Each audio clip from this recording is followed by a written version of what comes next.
What's up YouTube, it's your boy Nash here, welcome back to the channel. And in today's WWE video there is quite a bit to talk about. Obviously the most notable is Luke Harper. If you guys don't remember Luke Harper, I'll be explaining who he was in WWE and who he you guys get the idea. Basically, we had just found out over the weekend, literally just days after Christmas, that he passed away at the age of 41. I'll be going a little more in depth about that, and also to piggyback off of that, we found out that CM Punk is going to be donating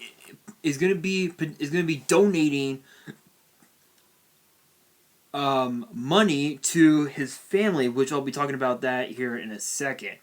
Another thing as well is the big question of who could appear on WWE's Raw Legends Night. So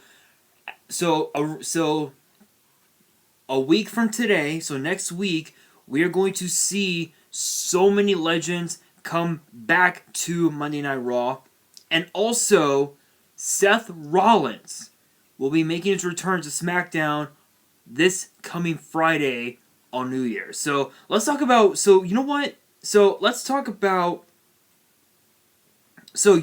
actually talk about that for a second, and I'll get to the whole Luke Harper story here in just a second. But shoutouts to Jamie Kennedy from What Culture. WWE announced on this past Friday's Christmas episode of SmackDown that Seth Rollins will return to the fold on next week's New Year's special show. There's no word yet on exactly what Seth will be doing, but his presence will be welcome. There is a dearth of top-line heels on the SmackDown roster beyond Roman Reigns, and it's not out of the question that Rollins could sow some seeds for an Intercontinental title sprint against new champion Big E. That has WrestleMania 37 written all over it if it happens. January 1st will mark Seth's first appearance, WWE appearance since Survivor Series, back in literally last month, where he sacrificed himself for, quote, the greater good. In the traditional Survivor Series elimination match, the men's match anyway, before going home and helping Becky Lynch welcome the couple's first child a couple weeks ago. It's been a busy spell for Mr. Messiah then. Another possible option for WWE will be announcing that Rollins is in the men's Royal Rumble match. Daniel Bryan recently declared himself for the 2021 Melee, and the company will be keen to beef out the ranks further. Seth could be a perfect fit for that. Yeah, so they welcomed... So if you guys don't remember, Becky Lynch had announced her pregnancy the night on the Raw after Money in the Bank, where we have found out where we saw Asuka win the women's Money in the Bank ladder match, only for us to realize that the match was actually for the Raw Women's Championship because she was pregnant. It's interesting because we didn't think that it would be this soon, because they've only been together for like a little over a year,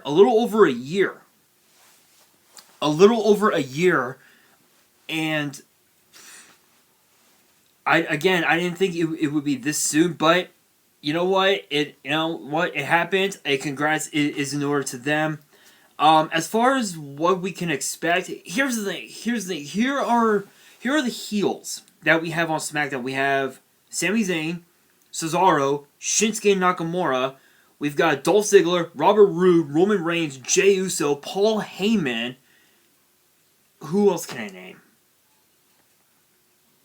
Baron Corbin, his Knights of the Lone Wolf. There's a lot of heels. There aren't a whole lot of baby faces. I know that there's Apollo Crews. There's Otis, Chad Gable, Big E, Rey Mysterio, his son Dom, his daughter Aaliyah, Murphy.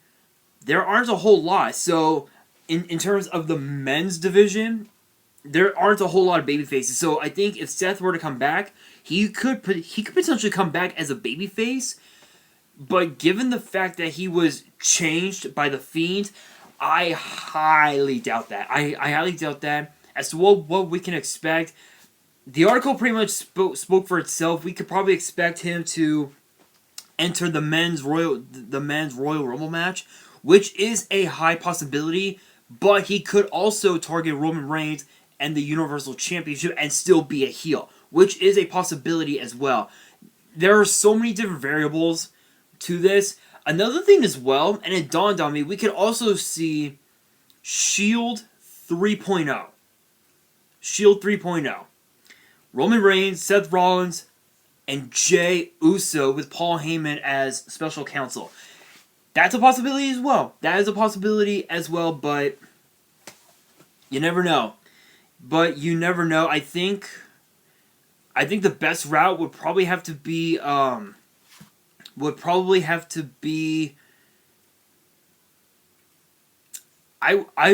have to say target Roman Reigns and win back the Universal Championship. That's actually one of the things I'm going to be talking about when I start my brand new series called WWE's Biggest Issue. I mentioned it before. This is where I will talk about certain things that WWE is doing and how they'll be able to change it. So that's something that I'm sure a lot of you guys are probably interested in. So if you guys have any topic ideas, let me know in the comments below, and I will definitely take those into consideration, and I will definitely use them at some point down the road as the series progresses. I'm also going to be doing that for YuGiOh for the series called YuGiOh's Biggest Issue. I'll be doing that as well, and how Konami can fix their their mistakes and all that. I will be doing that, so get ready. 2021 is going to be one hell of a ride for those two. But with that being said, if you guys don't know who Jon Huber is, I know I probably butchered the name, so forgive me. You will know that he was once known as Brody Lee. I guess in AEW, I guess he was known as the Exalted One. I don't watch AEW, but yeah, but a lot of you guys, myself included, knew him as Luke Harper, part of the Wyatt family, part of the Bludgeon Brothers and whatnot. So shoutouts to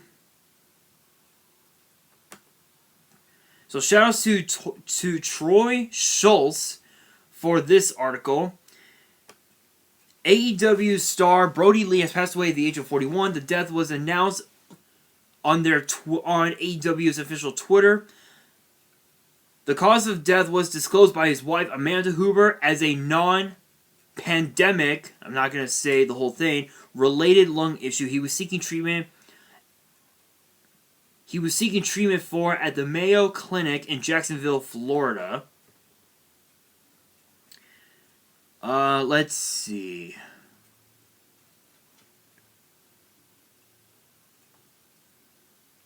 Hang on a second, guys.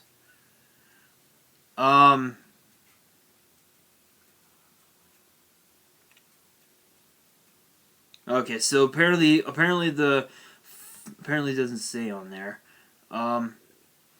Real name Jonathan Huber. Real name Jonathan Huber. Lee began on the independent scene before joining WWE under the name Luke Harper as an original member of the Wyatt family stable and later the Bludgeon Brothers tag team. Lee signed with AEW in March 2020 as the Exalted One, the leader of the Dark Order. Yeah, if you guys know anything about AEW and all that, comment below. Comment below, and I might learn something. Who knows? Lee won the AEW TNT Championship from Cody Rhodes in August, losing it in a dog collar match with Cody on an October 7th episode of AEW Dynamite. TNT Championship. Seems kind of weird. They should have just named it the AEW Television Championship or something like that. I think that probably would have been better. Lee later took time off due to an undisclosed injury. It's unclear if it had anything to do with his cause of death. Many of Lee's past colleagues and friends have paid tribute to the superstar, to the wrestler on social media. So Rebel Tania, I just butchered that name, posted saying John will be mad. His prayers are going up for Amanda, kids, and family. So again, the name Amanda is his wife. Obviously, Mustafa Ali, part of the faction on Raw Retribution, says it's Saturday. You know what that means. Hashtag RIP Brody Lee. Colt Cabana, who I guess was a part of the stable, posted a photo of himself, Colt Cabana, Brody Lee, and two other dudes with the hashtag RIP John Huber. And then, of course, Big E, the new Intercontinental Champion, wrote saying, I hope you all get to know someone like John. He was the biggest family man and someone who made me laugh daily. I'll miss him every day for the rest of my life. I love you, Brody, and I thank you so much for loving me. Huber is survived by his wife Amanda and their two sons, Brody and Nolan. So it's interesting because if you guys don't know who John Huber was, he was known as Luke Harper. It mentions that he was a part of the original Wyatt family, which was himself, Bray Wyatt, Eric Rowan, and then eventually we had Daniel Bryan get involved before he broke out from the stable. Randy Orton then get involved before breaking out, which led to a match between Wyatt and Orton at WrestleMania. And then, of course, too, the Bludgeon Brothers going at it on his own a little bit. And, yeah, it was pretty crazy. He had won, alongside Eric Rowan, he had won the NXT Tag Team titles. His first major championship on the main roster was actually the Intercontinental Championship, when he beat Dolph Ziggler just days before Survivor Series, which was Team Cena versus Team Authority. I think Team Cena was the Captain, John Cena, Big Show, Ryback, Eric Rowan, and Dolph Ziggler. Team Authority had the Captain, which was Seth Rollins, who was Mr. Money in the Bank at the time. Luke Harper, John Huber, who was the Intercontinental Champion. Mark Henry, Rusev, who at the time I think was the United States Champion. And if I remember correctly, Kane, back when he was the Director of Operations. And then of course too later on, he reunited with Eric Rowan, won the SmackDown Tag Team titles at WrestleMania in New Orleans, which I did do the result video for if you guys haven't checked it out. And yeah, after that, I think, and those were the only titles he had ever won in WWE before he got released. Before he got released and went to AEW. But honestly, it's sad because, you know, obviously these tweets, Luke had, Brody Lee, Luke Harper, whoever you want to call him, he played an instrumental part in the lives of so many people. Obviously Big E, Mustafa Ali, just to name a few, even Seth Rollins as well. He was a true he was one of those guys that stayed true to his character. Whether it was, obviously, Brody Lee is part of, I guess, part of the Dark Order. I don't watch AEW, so I'm just going along with what the article says. Or whether he was known as Luke Harper, he always became one with his character, and he played the Luke Harper character so well. I don't think anybody could have ever done it better than John Huber, in my honest opinion. And then, of course, and to piggyback off of that, shout outs to Andy Datson off of Wrestle Talk. We found out that CM Punk promises to donate all merch profits to the family of Brody Lee. The tragic passing of John Huber, Brody Lee, has shaken the wrestling community at its core, and the tributes which have flooded since Huber's death have detailed the life of a man who spent every moment making those around him happy and grateful to have known him. Many of the touching tributes spoke of a man who loved his family, and as a fantastic father of his two young sons, Brody and Nolan. While nothing will be able to replace John's devotion to his family, former WWE star CM Punk has made a pledge that he will hopefully improve the future for John's wife and kids. As you can see, okay, so Pro Wrestling Tees had posted a photo on Twitter of actually a really cool photo. It's a cool photo from, and I guess it looks like it's, yeah, so it's a match between Luke Harper and CM Punk from their days in WWE. It's an old photo, but it's painted, so to speak. So that's actually pretty cool. And the tweet says, CM Punk has informed us that all proceeds from any of his merch, which the website is prowrestlingtees.com/CM Punk. Merch sales for the next month will be donated to Brody Lee's family. Thank you at CM Punk. It is, whoa, damn camera. It is an incredibly sad time for every single person to ever knew John Huber or watched Brody Lee, but these acts of kindness are just another sign that his legacy will be one of love and kindness. Cultaholic Wrestling's YouTube channel will be donating funds to raise during their AEW Dynamite live stream this Wednesday, which is obviously the 30th, so it'll be this coming Wednesday, to the American Lung Association. Please check that out if you can. Yeah, so this is just another one of those things that that makes that makes the wrestling business what it is today, and it's just so heartbreaking that a guy like Luke Harper had to, that a guy like John Huber had to go.